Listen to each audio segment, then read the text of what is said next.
Hello बच्चों। बेटा हम लोगों ने इसके पहले प्रीवियस लेक्चर में लेटिस एनर्जी की बात की थी बेटा ऑफ द आयनिक मॉलिक्यूल। अब बात करेंगे hydration energy of ionic molecule.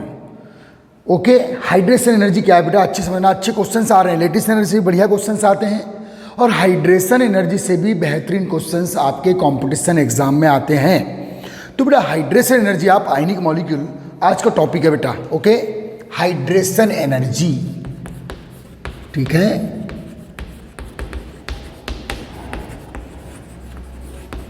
ठीक, तो बेटा हाइड्रेशन एनर्जी को अच्छे समझ लेना। देखिए बेटा, during the formation of any ionic molecule, चलो फॉर एग्जांपल मैं NaCl के फॉर्मेशन की बात कर रहा हूं, आप कोई भी एग्जांपल ले सकते हैं। चलिए बेटा ये Na+ एंड Cl- जो अभी इनफाइनाइट डिस्टेंस पर है बेटा, after the exchange of electron, एक केटायन हुआ, ये एनायन हुआ, इसने इलेक्ट्रॉन रिलीज किया, इसने इलेक्ट्रॉन रिसीव किया। अब बेटा ये एक दूसरे की ओर अट्रैक्ट होंगे बेटा, ठीक है। ये Na+ यहाँ आ गया, ये आ गया Cl- यहाँ, और इतने मिनिमम डिस्टेंस पर अट्रैक्ट होकर इन्हें क्या बनाया बेटा, दिस आयनिक बॉन्ड। ओके, ये बात हम लोग इसके पहले कर चुके हैं। तो ये बना बेटा आपका ionic bond, this.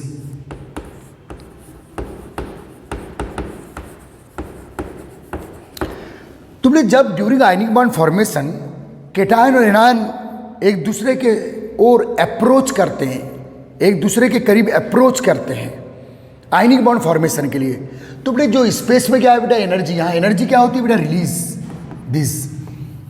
Suppose cation E1 energy release कर रहा है, एनायन E2 एनर्जी रिलीज कर रहा है फॉर एग्जाम्पल। तो बेटा इससे लैटिस एनर्जी बोलेंगे आप, लैटिस एनर्जी E1 + E2, ध्यान दीजिएगा। और बेटा अगर केटायन एनायन इतनी एनर्जी जो लेटिस E1 + E2 एनर्जी अगर रिलीज नहीं करते तो क्या आयनिक बॉन्ड का फॉर्मेशन होता? बेटा देखो आयनिक बॉन्ड बना है, इलेक्ट्रोस्टैटिक फोर्स। तो lattice energy it is the responsible energy for the formation of ionic bond, the releasing energy during the formation of ionic bond. Okay, और यदि बेटा लेटिस एनर्जी को हम लोग जनरली बेटा U से शो करते हैं, कैपिटल U, E1 + E2। तो लेटिस एनर्जी के बारे में तो मैंने बात कर चुका हूं। बात करेंगे बेटा हाइड्रेशन एनर्जी का, ठीक है।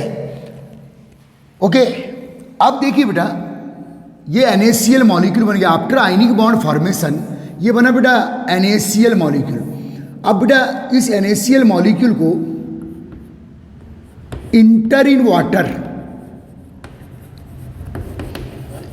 वाटर हमारा यूनिवर्सल सॉल्वेंट है, तो वाटर ही मैं यहाँ यूज करूँगा। और आपको पता है बेटा कि आयनिक सॉल्ट वाटर में डिजॉल्व होते हैं, why, because water is polar solvent and ionic salt also polar. Okay, अब समझना। अब बेटा जब NaCl कैसे बना है, NaCl Na+ और Cl- आयन करीब आए तो एनर्जी रिलीज किए, तब जाके बॉन्ड बना। मीन्स बॉन्ड फॉर्मेशन के लिए E1 + E2 एनर्जी रिलीज करना कंपलसरी है, और उसी को क्या बोलते हैं बेटा आप लोग, लेटिस एनर्जी, जिसके बारे में मैं डिटेल इसके प्रीवियस लेक्चर में करा चुका हूं। अब बेटा ये जो NaCl मॉलिक्यूल है, मीन्स आयनिक मॉलिक्यूल, मैं NaCl से एग्जांपल दे रहा हूं, आप कोई भी आयनिक मॉलिक्यूल यहाँ ले सकते हैं। इसको बेटा इंटर इनटू वाटर, तो बेटा हमें पता है कि जब भी किसी आयनिक साल्ट को वाटर में डालोगे वो डिसॉल्व हो जाएगा। तो क्यों डिसॉल्व होगा, किस कंडीशन में डिसॉल्व होगा, किस शर्त पे डिसॉल्व होगा, वो भी आपको यहाँ समझ में आएगा, अच्छे चेक करो, ठीक है। तो होगा क्या बेटा, वाटर मीडियम में आपने डाले, इन वाटर H2O, वाटर बेटा पोलर सॉल्वेंट है, OH पर Δ- चार्ज है, पार्शियल नेगेटिव, और हाइड्रोजन पे Δ+ चार्ज है बेटा वाटर में, ठीक है, पार्शियल पॉजिटिव पार्शियल नेगेटिव। ये पोलर कोवेलेंट मॉलिक्यूल है। ओके गाइस, क्योंकि हाइड्रोजन ऑक्सीजन के साथ मोर देन 50% इलेक्ट्रोनेगेटिविटी मेंटेन नहीं करता, तो जहां मोर देन 50% इलेक्ट्रोनेगेटिविटी नहीं है वहां बॉन्ड कौन सा बनेगा बेटा, पोलर कोवेलेंट। ओके, पता है आपको। तो बेटा वाटर में आपने इंटर किए किसको बेटा, NaCl को। तो अभी NaCl में Na+ और Cl- के बिटवीन कौन सा बॉन्ड है बेटा, आयनिक बॉन्ड है, इलेक्ट्रोस्टैटिक अट्रैक्शन है, इलेक्ट्रोस्टैटिक फोर्स है, पॉजिटिव और नेगेटिव चार्ज के बिटवीन। अब जब आप इसे वाटर में डालेंगे, इत्मीनान से पढ़ा रहा हूं, इत्मीनान से समझ में आना चाहिए आपको। जब आप इसे वाटर में डालेंगे बेटा तो क्या होगा, देखो मैं थोड़ा डिस्टेंस बढ़ा दे रहा हूं, होगा क्या, Na+ और ये Cl- है, इनके बिटवीन बेटा अभी कौन सा बॉन्ड है बेटा, ये आयनिक बॉन्ड है। Okay, this ionic bond, ionic attraction है इनके बिटवीन अभी, ठीक है। यही NaCl वाटर में आ गया तो होगा क्या बेटा, साल्ट का एनायन, साल्ट का एनायन है, आयनिक साल्ट का एनायन के अराउंड वाटर मॉलिक्यूल्स आ जाएंगे ऐसे। मीन साल्ट का एनायन वाटर मॉलिक्यूल को बेटा ऐसे अट्रैक्ट करेगा, साल्ट का एनायन वाटर मॉलिक्यूल को अट्रैक्ट करेगा ऐसे।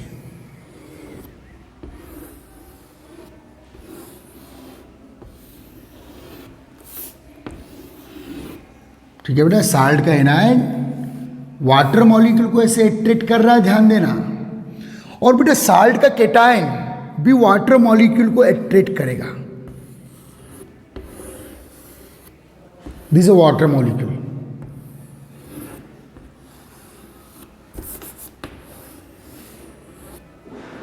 ओके, अब इनके बिटवीन कौन सा बॉन्ड है बेटा, आयनिक बॉन्ड है, किसके बिटवीन, Na+ और Cl- के बिटवीन। तो अंडरस्टूड है, आपको पता है इनके बिटवीन अभी आयनिक अट्रैक्शन है। ये जो मैं बना रहा हूं बेटा, इसे आपको भी बनाना है, ये Cl- और ये Na+।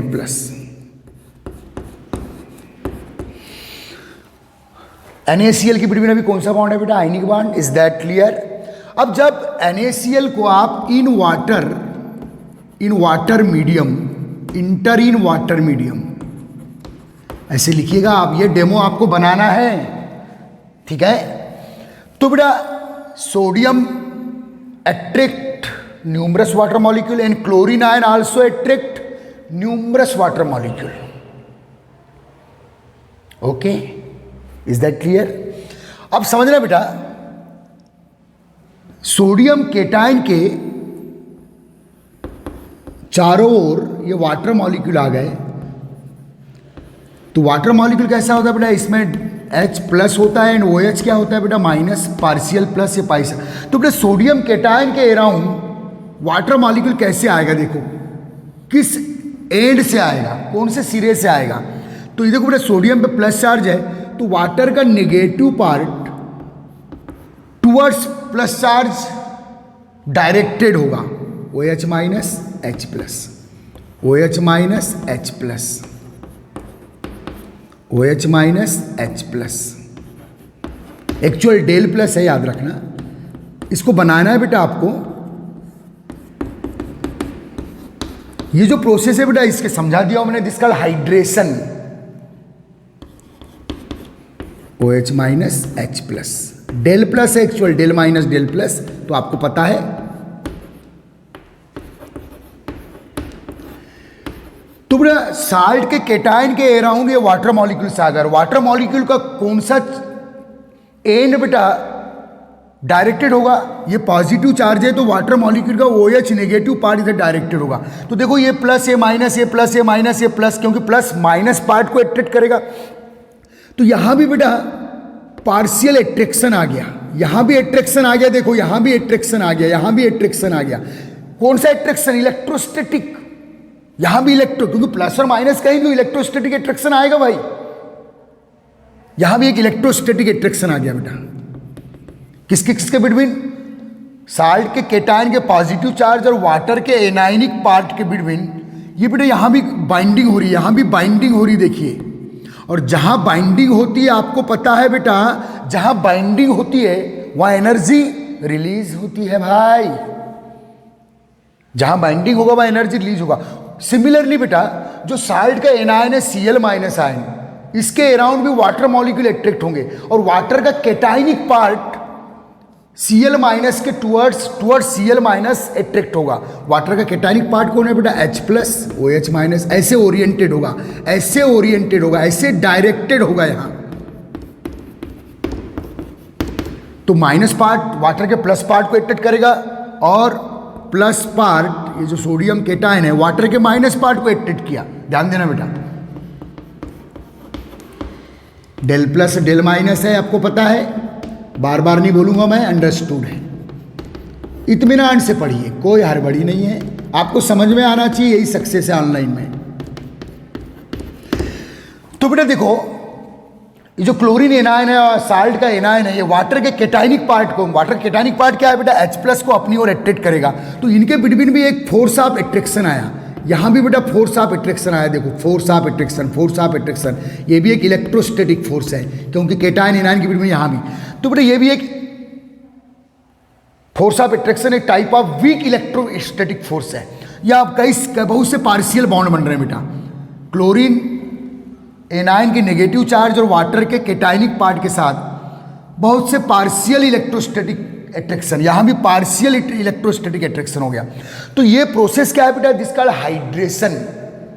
तो जब भी किसी आयनिक साल्ट को वाटर में डालोगे तो साल्ट का केटाइनिक पार्ट वाटर के एनायनिक पार्ट के साथ इंटर रिएक्शन करेगा, इंटर रिएक्शन, और साल्ट का एनायनिक पार्ट वाटर के न्यूमरस वाटर मॉलिक्यूल के केटाइनिक पार्ट के साथ इंटर रिएक्शन करेगा। Is that clear? ओके। तो बेटा आप इंटर रिएक्शन हो रही है मीन्स यहां भी बाइंडिंग हो रही है, किस किस के बिटवीन, साल्ट के एनायन और वाटर के केटाइनिक पार्ट, साल्ट के केटायन और वाटर के एनायनिक पार्ट के बिटवीन यहां force of attraction, weak force of attraction, partial force of attraction. तो यहां भी एक टाइप की बाइंडिंग हो रही है, और जहां भी बॉन्ड बनेगा एनर्जी क्या होगी बेटा, रिलीज होगी। ओके, एनर्जी क्या होगी भाई, रिलीज होगी। और इसी रिलीज एनर्जी को हम क्या बोलेंगे, और ध्यान देना बेटा, तो जब साल्ट का केटायन वाटर के एनायनिक पार्ट के साथ, साल्ट का एनायन वाटर के केटायनिक पार्ट के साथ इंटर रिएक्शन करेगा, तो जो बॉन्ड किसके बिटवीन है बेटा, Na+ और Cl- के बिटवीन कौन सा बॉन्ड था बेटा, आयनिक बॉन्ड, ये लूज हो जाएगा, क्योंकि सोडियम अभी किसके साथ इंटरेस्ट ले रहा है, क्लोराइड आयन के साथ। लेकिन जब और क्लोराइड किसके साथ इंटरेस्ट ले रहा है, सोडियम आयन के साथ। लेकिन जब सोडियम क्लोराइड मॉलिक्यूल को आप कहाँ डालेंगे बेटा, इन वाटर मीडियम, तो सोडियम आयन अब वाटर के एनायनिक पार्ट के साथ इंटरेस्ट ले रहा है, इंटर रिएक्शन करना या इंटरेस्ट लेना, और साल्ट का एनायन वाटर के केटाइनिक पार्ट के साथ इंटर रिएक्शन करने लगा। यहां भी एक बाइंडिंग हो रही है बेटा, यहां भी एक इलेक्ट्रोस्टैटिक फोर्स आ गया है। ओके, ध्यान देना। तो यहां भी एनर्जी क्या होगी बेटा, रिलीज होगी। तो इसी रिलीज एनर्जी को हम हाइड्रेशन एनर्जी बोलेंगे, या सॉल्वेशन एनर्जी भी बोलते हैं बेटा, क्योंकि वाटर सॉल्वेंट है, सॉल्वेंट में डालने पर यदि कोई साल्ट सॉल्वेंट मॉलिक्यूल के साथ इंटर रिएक्शन करता है, this also called solvation energy या हाइड्रेशन एनर्जी। तो बेटा अब हाइड्रेशन एनर्जी को हम लोग ऐसे डिफाइन करेंगे, या सॉल्वेशन एनर्जी, डेफिनेशन देखो, हाइड्रेशन एनर्जी की डेफिनेशन लिखिएगा, this also called solvation energy. और सॉल्वेंट वाटर है तो हाइड्रेशन एनर्जी या सॉल्वेशन एनर्जी, सेम टर्म है बेटा, कंफ्यूज नहीं होना केमिस्ट्री में, और बहुत ही फेमस टर्म है, कई प्लेसेस पर, कई थ्योरियों में, कई अदर चैप्टर्स में सॉल्वेशन या हाइड्रेशन एनर्जी का हम लोग यूज करते हैं केमिस्ट्री में। पहली बार आपको यहां पढ़ने मिल रही है, इसको दिमाग में भर लो अच्छे से। अब ध्यान देना बेटा, कैसे डिफाइन करेंगे, when ionic salt introduce in water solvent, when ionic salt introduced in water solvent, ionic salt introduced in water solvent, then release amount of energy, कहाँ एनर्जी रिलीज होगी बेटा, क्योंकि सोडियम आयन वाटर के cation के साथ, numerous water molecule के cation के साथ भी बाइंडिंग कर रहा है, वीक बाइंडिंग, पार्शियल बाइंडिंग कर रहा है। अरे बॉन्ड पार्शियल बने, फुल बने, वीक बने, स्ट्रांग बने, एनर्जी रिलीज होगी, क्योंकि बॉन्ड का फॉर्मेशन है कि एक्सोथर्मिक प्रोसेस है। तो बेटा then release energy, release energy, अच्छे से ध्यान देना बेटा क्या लिख रहे हैं, due to the inter reaction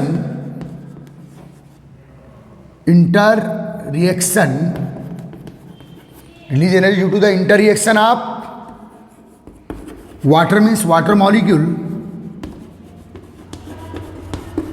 अब वाटर मॉलिक्यूल किसके साथ इंटर रिएक्शन कर रहा है, रिलीज एनर्जी ड्यू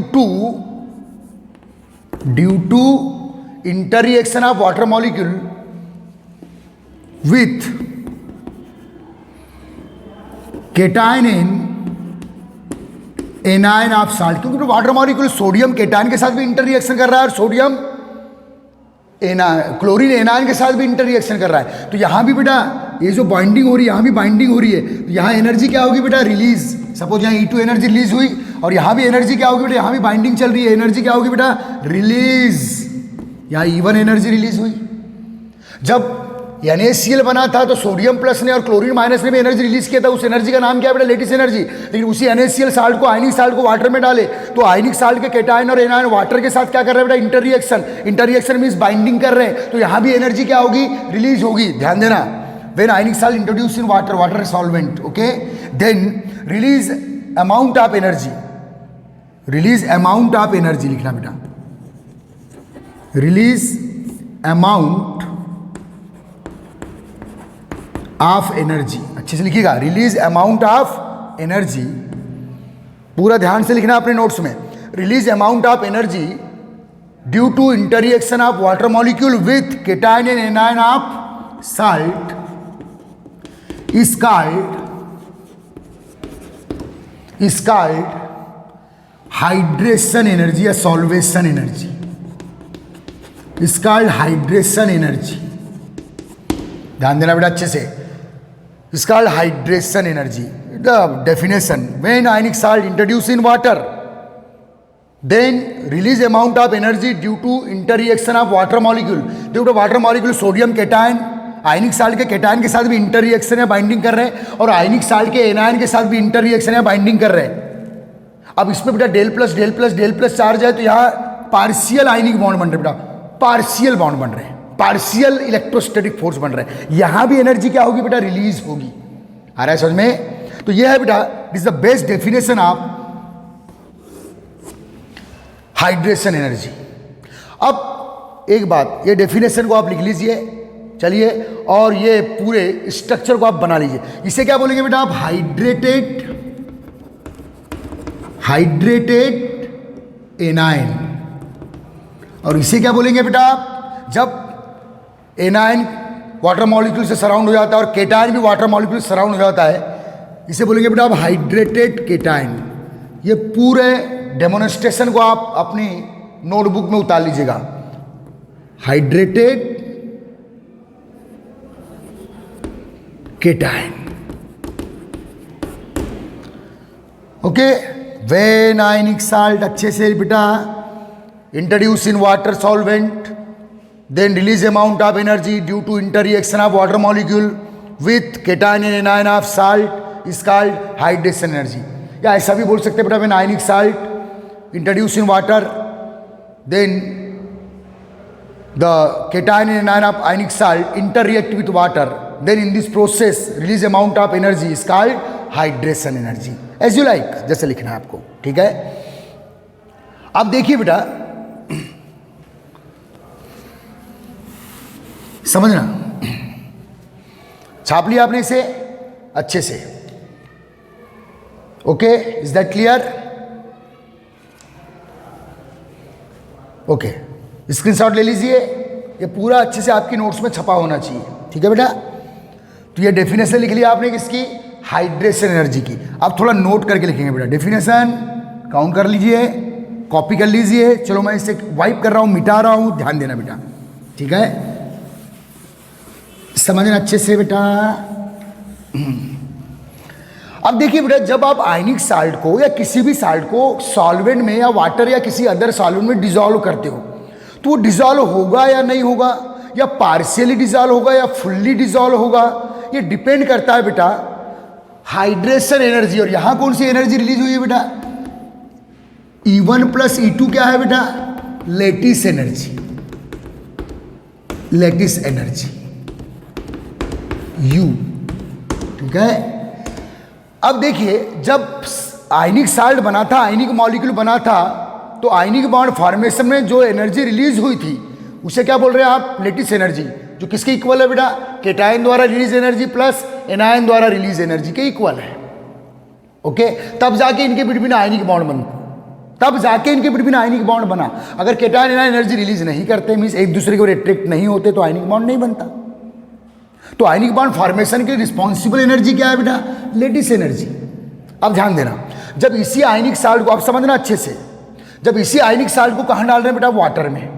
तो वाटर में डालने के पहले किस किस के बिटवीन इंटर रिएक्शन है, किस किस के बिटवीन बाइंडिंग है? Na+ और Cl- के बिटवीन बाइंडिंग है। कौन सा बॉन्ड है बेटा? Ionic bond. लेकिन जब इसी आयनिक साल्ट को NaCl को कहाँ डाल रहे हैं? वाटर में। तो सोडियम आयन किससे इंटर रिएक्ट करने लगा है? वाटर के एनायनिक पार्ट से। और क्लोरीन एनायन किससे इंटर रिएक्ट करने लगा है? वाटर के केटायनिक पार्ट से।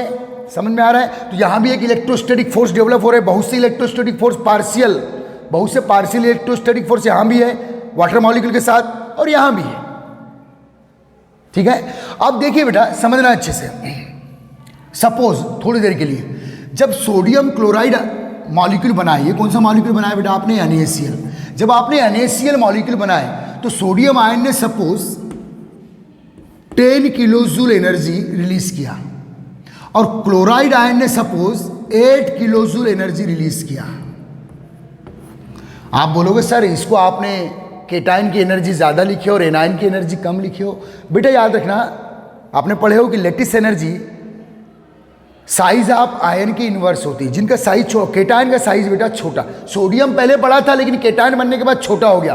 क्लोरीन पहले छोटा था लेकिन एनायन बनने के बाद बड़ा हो गया, क्योंकि आपको मालूम है कि एनायन का जो साइज है न्यूट्रल एटम से बड़ा होता है और केटायन का साइज न्यूट्रल एटम से छोटा होता है।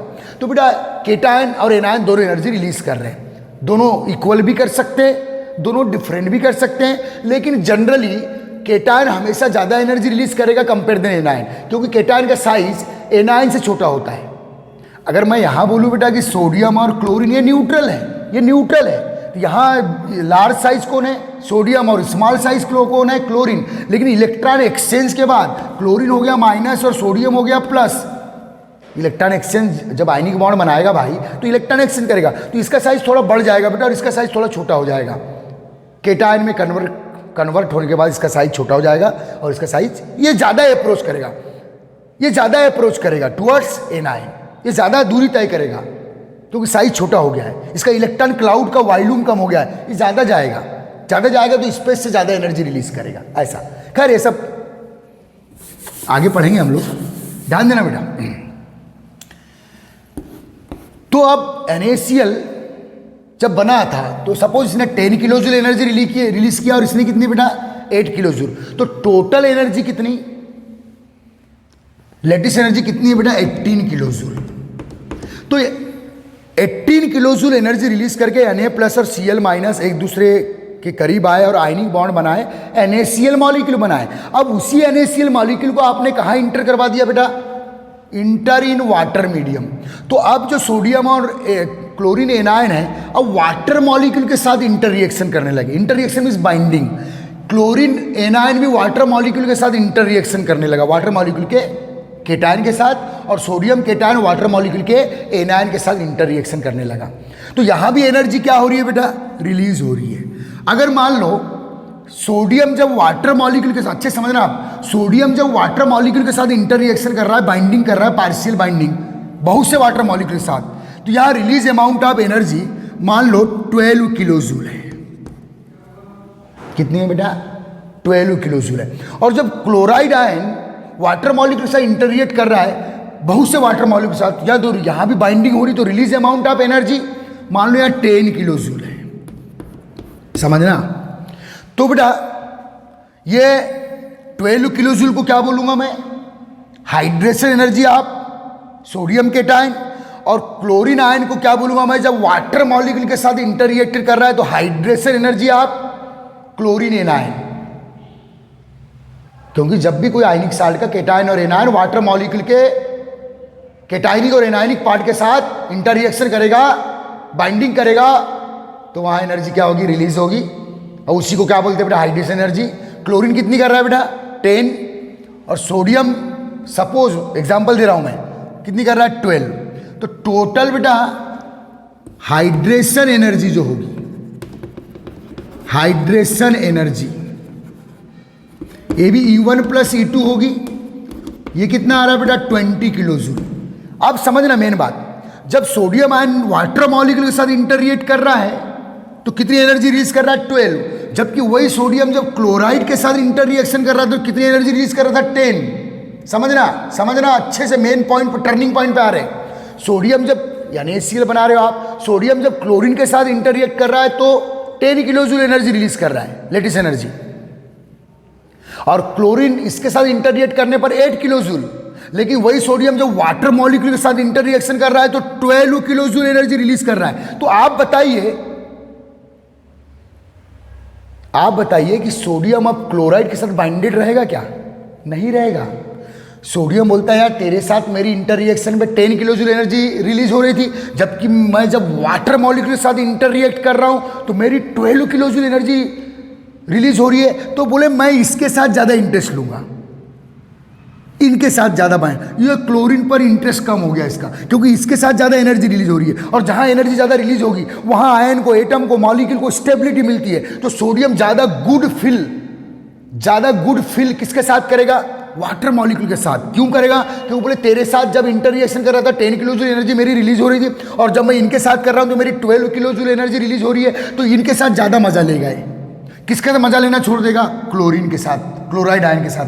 वैसी क्लोराइड बोलता है जब मैं तेरे साथ इंटररिएक्ट कर रहा था तो मेरी एनर्जी कितनी थी? 8 किलो जूल। और जब मैं किसके साथ इंटररिएक्ट कर रहा हूं? वाटर मॉलिक्यूल के साथ, तो मेरी रिलीज एनर्जी कितनी है? 10 किलो जूल।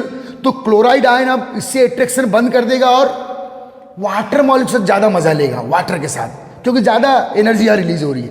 तो इनके बिटवीन जो कौन सा बॉन्ड था बेटा? पहले आयनिक बॉन्ड, वो अब यहां ब्रेक हो गया है। अब सोडियम प्लस और क्लोराइड आयन के बिटवीन कोई इंटर आयनिक एट्रैक्शन नहीं है, कोई आयनिक बॉन्ड नहीं है, तो सोडियम आयन और क्लोराइड आयन फ्री हो गए, क्योंकि सोडियम ज्यादा मजा किससे ले रहा है? वाटर मॉलिक्यूल के साथ।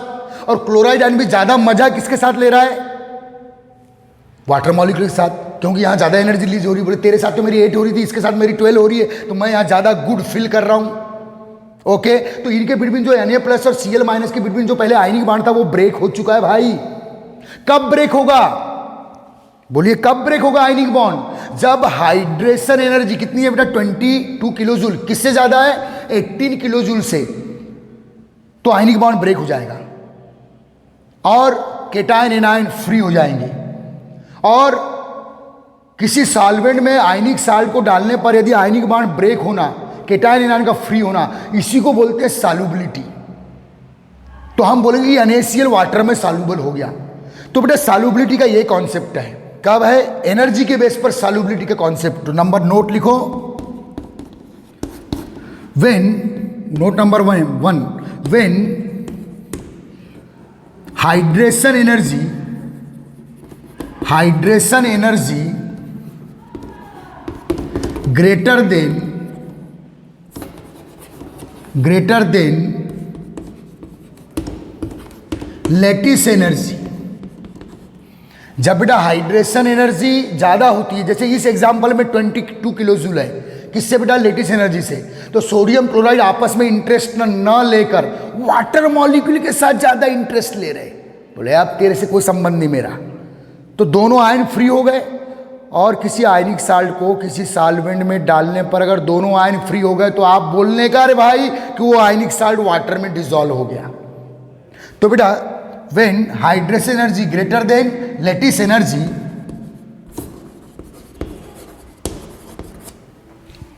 देन आयनिक सॉल्ट या any salt dissolve in solvent या वाटर। तो बेटा सॉल्युबिलिटी अगर चाहते हो, आप चाहते हो कि कोई साल्ट वाटर में डिसॉल्व हो जाए, तो कब होगा? जब हाइड्रेशन एनर्जी वाटर के साथ इंटररिएक्ट करने पर जो एनर्जी रिलीज होगी वो लेटिस एनर्जी से अधिक हो जाए। Number 2, when hydration energy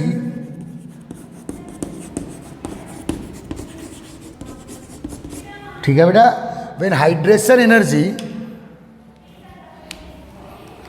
less then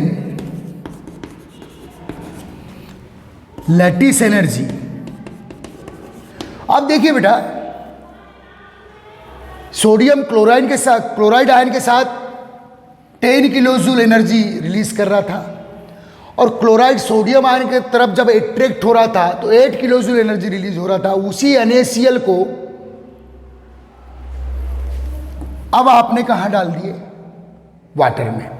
अब इसी NaCl को आपने वाटर में डाले, और सोडियम आयन वाटर के साथ, ध्यान देना बेटा, सोडियम आयन वाटर के साथ 8 किलो जूल एनर्जी रिलीज कर रहा है, जबकि क्लोराइड के साथ कितनी कर रहा था? 10। जब क्लोराइड आयन के साथ इंटररिएक्ट कर रहा था तो 10 कर रहा था, लेकिन वाटर के साथ इंटररिएक्ट करने पर मान लो कितनी कर रहा है? Suppose 8 kilo joule.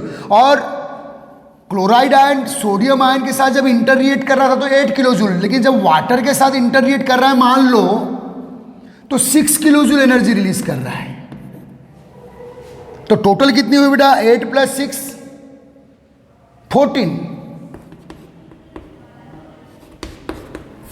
14 kilo joule. Okay, इसका मतलब कि सोडियम क्लोराइड आयन के साथ ज्यादा इंटरेस्ट फील कर रहा था, ज्यादा इंटरआयनिक अट्रैक्शन फील कर रहा था कंपेयर देन वाटर मॉलिक्यूल। तो बोले यार, सोडियम बोलता है यार जब मैं इसके साथ इंटररिएक्शन कर रहा था तो मेरी 10 किलो जूल रिलीज हो रही है, और जब मैं वाटर मॉलिक्यूल से इंटररिएक्ट कर रहा हूं तो मेरी केवल 8 किलो जूल एनर्जी रिलीज हो रही है। तो बोले मैं तुमसे तुम्हारे साथ ज्यादा इंटरेस्ट नहीं दिखाऊंगा। तो बेटा अभी भी आयनिक बॉन्ड यहां बना रहेगा, अभी भी आयनिक बॉन्ड बना रहेगा, मींस केटायन एनायन फ्री नहीं होंगे। तो वही लिख रहा हूं बेटा, when hydration energy less than lattice energy then ionic salt या any other salt, ionic salt या any salt insoluble in water, insoluble in water। क्योंकि बेटा यार जब तुम्हारे साथ आ रहा हूं बोले तो मेरी 8 किलो जूल एनर्जी रिलीज हो रही है, और जब मैं सोडियम के साथ क्लोरीन के साथ इंटररिएक्ट कर रहा था, कौन बेटा? सोडियम, तो 10 किलो जूल। तो बोले मैं इसी के साथ रहना पसंद करूंगा। तो आयनिक कहाँ? वाटर में डालने के बाद भी बोले मैं इसी के साथ रहना पसंद करूंगा, तो आयनिक बॉन्ड बना रहेगा। अब केटायन एनायन फ्री नहीं होंगे, और जब किसी साल्ट के केटायन एनायन वाटर में फ्री नहीं होते तो आप बोल सकते हैं कि सच साल्ट, ऐसे salt not dissolve in water, they are insoluble in water. ये 2 लाइन जरूर लिखना बेटा। इस सॉल्युबिलिटी की थर्मोडायनामिक्स थ्योरी है, सॉल्युबिलिटी की एनर्जेटिक थ्योरी है।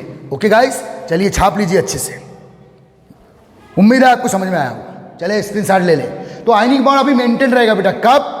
लेटिस एनर्जी कितनी थी? 80 किलो जूल, और जब इसी साल्ट को वाटर में डालो तो जो हाइड्रेशन एनर्जी थी वाटर मॉलिक्यूल के साथ इंटररिएक्ट करने पर वो 14 किलो जूल आ रही है। तो बोले मैं अभी मेंटेन, बोले ये बॉन्ड अभी बना रहेगा, मीन्स साल्ट अब वाटर में डिजॉल्व नहीं होगा। समझ में आ रहा है बेटा? इस बात को क्लियर कर लो। ओके, ठीक है, ठीक।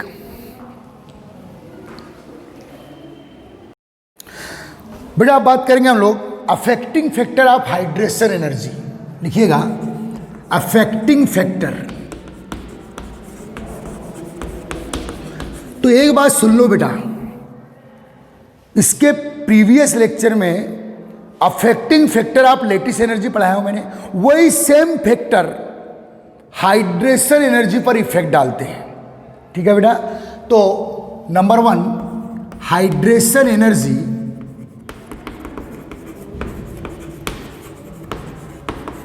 Inverse two size of cation R plus, means radius of cation, radius of cation and radius of anion. Means जितने छोटे, देखो बेटा वाटर मीडियम में जब आप वाटर में डालेंगे किसी भी साल्ट को, तो बेटा जैसे लिथियम प्लस है, सोडियम प्लस है, पोटेशियम प्लस है, रुबिडियम प्लस है। आपको मालूम है ये पीरियोडिक टेबल में टॉप टू बॉटम पोजीशन वाले, तो टॉप टू बॉटम साइज बढ़ता है।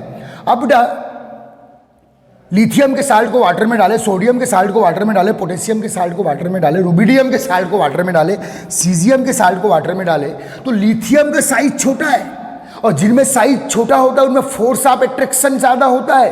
तो लिथियम अधिक से अधिक वाटर मॉलिक्यूल को अट्रैक्ट करेगा, अधिक से अधिक वाटर मॉलिक्यूल को अट्रैक्ट करेगा। मान लो लिथियम ने वाटर मॉलिक्यूल के एक लेयर अपने ऊपर चढ़ाया है, तो लिथियम में force of attraction, second layer बीच में पावर रह जाएंगे, ऐसे सेकेंड लेयर को भी एट्रैक्ट कर सकता है, ये थर्ड लेयर को भी एट्रैक्ट कर सकता है, ऐसे फोर्थ वाटर मॉलिक्यूल के लेयर को भी एट्रैक्ट कर सकता है, ऐसे फिफ्थ वाटर मॉलिक्यूल के लेयर को भी एट्रैक्ट कर सकता है। तो याद रखना बेटा, जितना स्मॉल साइज केटायन या एनायन होगा वो अधिक से अधिक वाटर मॉलिक्यूल को एट्रैक्ट करेगा, और जो लार्ज साइज केटायन या एनायन होगा वो कम से कम वाटर मॉलिक्यूल को एट्रैक्ट करेंगे, और जितने ज्यादा वाटर मॉलिक्यूल को एट्रैक्ट करेंगे उतने अमाउंट में एनर्जी क्या होगी बेटा, रिलीज होगी। This called hydration energy of cation. ठीक है, तो याद रखना hydration energy radius of cation and radius of anion के क्या होती है बेटा, इनवर्स। तो एक बात लिख दो, small size cation and anion more hydrated, ज्यादा हाइड्रेटेड मीन्स अधिक से अधिक वाटर मॉलिक्यूल के साथ एट्रैक्ट होना। वाटर मॉलिक्यूल एक लेयर, दो लेयर, तीन लेयर, चार लेयर, 10 लेयर चढ़ा सकते हैं, ऐसी कवर हो सकती है केटायन के अराउंड, अगर वो छोटा होगा तो। अगर मान लो बेटा लिथियम ने 5 लेयर वाटर मॉलिक्यूल की एट्रैक्ट कर लिया, तो क्या आप बताइए सोडियम भी 5 लेयर करेगा? नहीं, क्योंकि सोडियम का साइज बड़ा है, इसने बोले तूने 5 लेयर एट्रैक्ट किया है, तो हो सकता है ये वाटर मॉलिक्यूल की शायद 3 लेयर ही एट्रैक्ट कर पाए, और ये शायद 2 लेयर ही एट्रैक्ट कर पाए वाटर मॉलिक्यूल की, क्योंकि साइज बढ़ रहा है बेटा, तो वाटर मॉलिक्यूल के अगेंस्ट अट्रैक्शन फोर्स भी कम होगा, क्योंकि जिनमें साइज छोटा होता है उनमें इफेक्टिव अट्रैक्शन फोर्स ज्यादा होता है।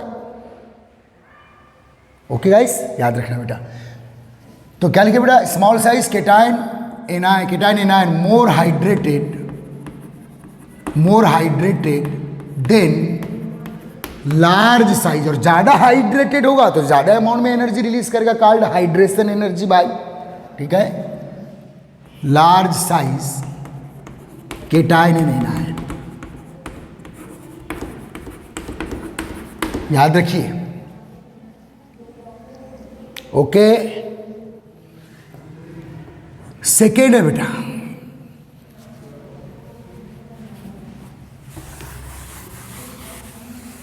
चलो इस पहली लाइन से ही कुछ क्वेश्चन कर लेते हैं। क्वेश्चन लिखिए बेटा, विच of the following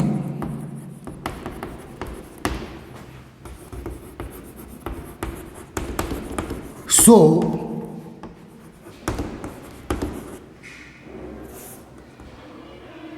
high hydration energy.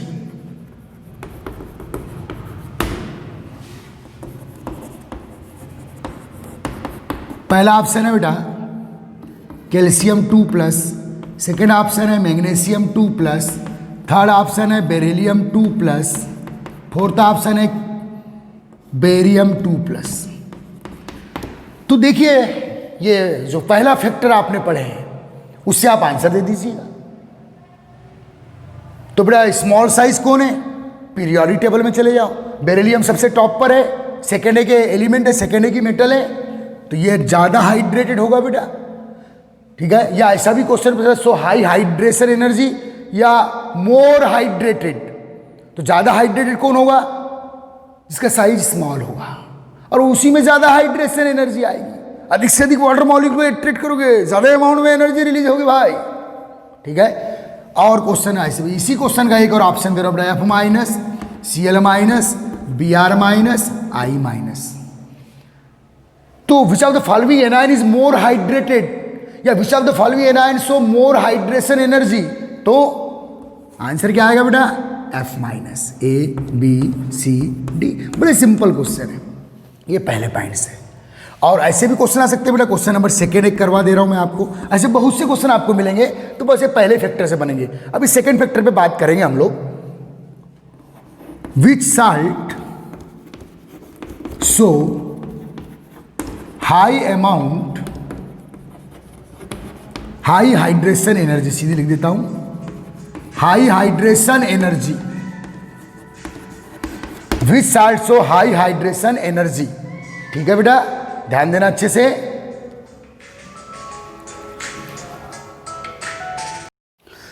तो बेटा नेक्स्ट क्वेश्चन मैं करवा रहा हूं, which salt show high amount of hydration energy, high hydration energy, और उसमें दे दिया बेटा आपको sodium chloride, second potassium chloride, third rubidium chloride, ये साल्ट लेवल पे दे दिया बेटा। Fourth caesium chloride. अब देखिए बेटा क्लोरीन आयन सब में कॉमन है, तो क्लोरीन तो डिसाइडिंग फैक्टर होगा नहीं, तो आप देख लीजिए बेटा सोडियम प्लस है, रुबिडियम प्लस है, पोटेशियम प्लस है, सीजियम प्लस है, ये सब आयनिक साल्ट है। आ रहा है समझ में, ये सब आयनिक साल्ट है। ओके गाइस, अब ध्यान देना बेटा, आपको केवल साइज देख लेना है। तो बेटा sodium, potassium, rubidium, caesium, periodic table में आ जाओ, lithium, sodium, potassium, rubidium, caesium. तो बेटा ये 4 एलिमेंट के है, क्लोराइड दिया आपको, तो इसमें स्मॉल साइज कौन है बेटा? सोडियम, तो आपका आंसर सोडियम क्लोराइड आ जाएगा। ओके, ऐसे क्वेश्चंस आप बना लीजिएगा। ठीक, अब आगे बात करेंगे। चलिए, तो ये पहला फैक्टर हुआ बेटा। अब सेकेंड फैक्टर की बात कर लेते हैं। सेकेंड फैक्टर,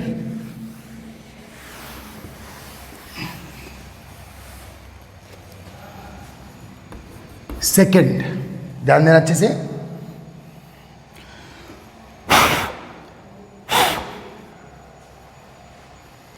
सेकेंड फैक्टर है बेटा हाइड्रेशन एनर्जी, वही सेम फैक्टर जो लेटिस एनर्जी को डिसाइड करते हैं। Hydration energy proportional to the valency of cation and anion. Valency of cation and anion, hydration energy proportional to the valency of cation and anion. Okay, या ऐसा लिख सकते हो proportional to the magnitude of charge, एक ही बात है, दोनों एक ही टर्म है बेटा। Magnitude of charge